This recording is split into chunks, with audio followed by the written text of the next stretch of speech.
Good evening, this is the media guy here, and I know that I probably said I was gonna take a little break from making videos for a while.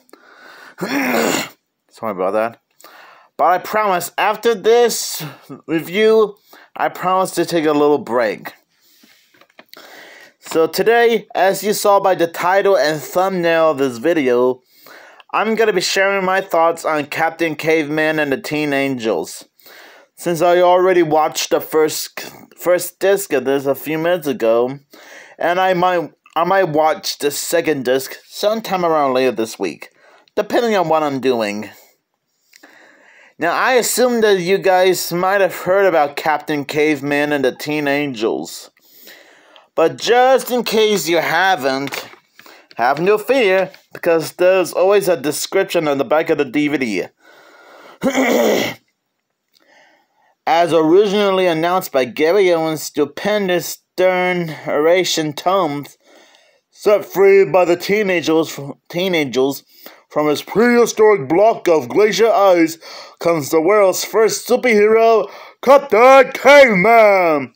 Now the constant companion of the Teen Angels, Brenda Chance, Dee Skies, and Taffy Dare, in their hilarious and sometimes scary mystery missions. Get ready for Captain Caveman and the Teen Angels. Originally a segment on Scooby's All-Star Laugh Olympics, and until utility player on the field for the Scooby-Doobies, the Mel Blanc voice Neolithic wonder became a Saturday morning superstar in his own right. And he and the Teen Angels guaranteed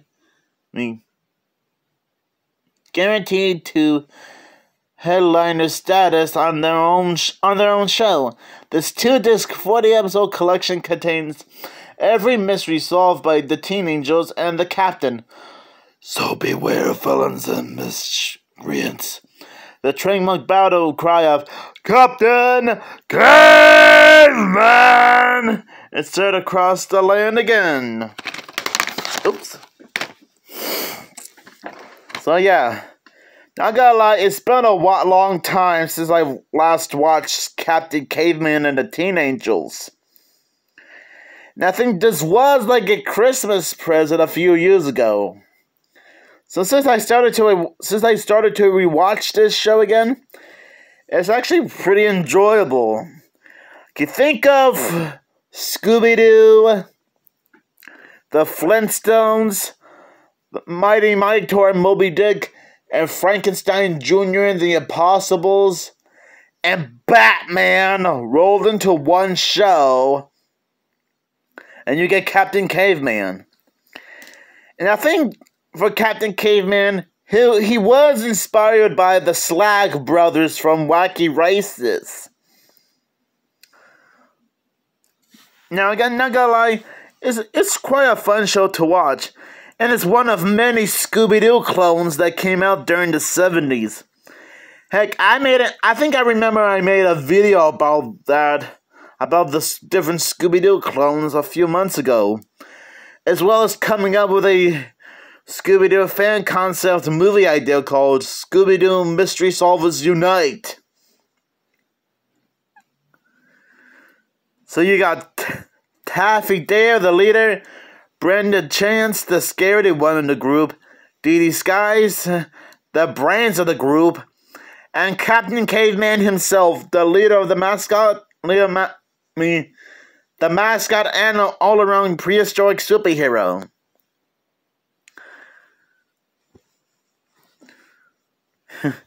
Sure, it might be a little bit silly and goofy during the 70s, but to anyone who grew up watching Hanna-Barbera, this is one of those interesting shows that's fun to watch. In fact, Captain Caveman became so iconic that he would later appear in a few Flintstone-related spin-offs, like the Flintstones Comedy Hour, and he also had his own segment called Captain Caveman and Son, on the Flintstone Kids. And he would frequently appear in a few Scooby-Doo related shows and movies, like the aforementioned Laugh Olympics TV show and comic book series. I think there was a Scooby-Doo comic book called Mystery in Malibu, which was a Scooby-Doo Captain Caveman crossover. Captain Caveman and the Teen Angels appeared in an episode of Scooby-Doo Mystery Incorporated called Mystery Solvers Club State Finals, that also include Jabberjaw, the Funky Phantom, and Speed Buggy.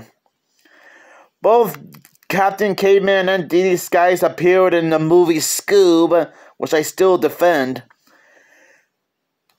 Captain Caveman also appeared in Space Jam 2 and New Legacy, another movie that I defend. And Captain Caveman, KV Jr., and the Teen Angels became citizens in Jellystone, which is a HBO Max series, and I think it's still going on right now by the time I'm recording this.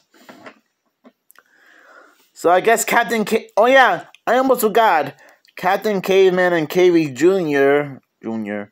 also appeared in Harvey Birdman Alternative Law, which is kind of like a satire / parody of different Hanna-Barbera characters, but going to court.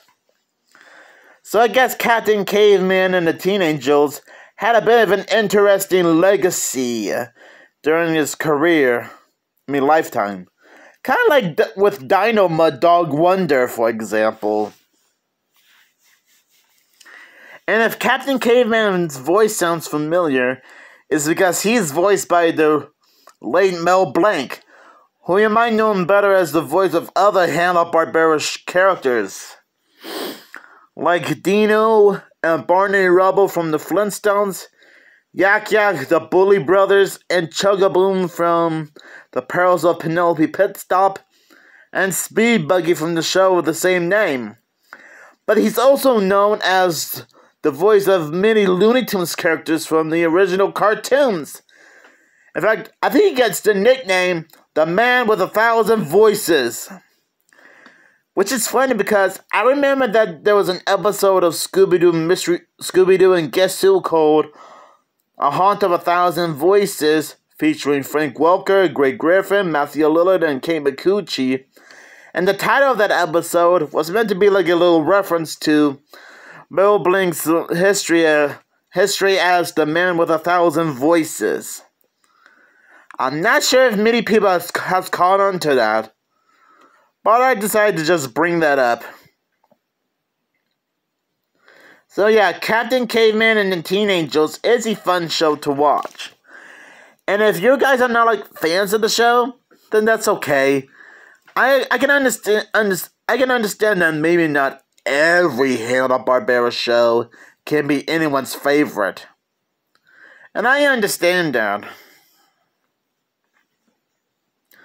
And I'm glad that Captain Caveman has an interesting legacy, because I already mentioned some of the shows and movies he and the Teen Angels appeared in. So anyways, if you guys have any memories of Captain Caveman and the Teen Angels, let me know down in the comments below. And I hope you guys have a fantastic Thanksgiving weekend. Or if you guys are interested in ordering sorry about the stuttering. If you guys are interested in getting the DVD, then I'm sure you can find this at Walmart or Target. And if not, then maybe you can order it from Amazon. Just a suggestion, that's all. But anyways, have a great Thanksgiving weekend. And I think I might take a little break.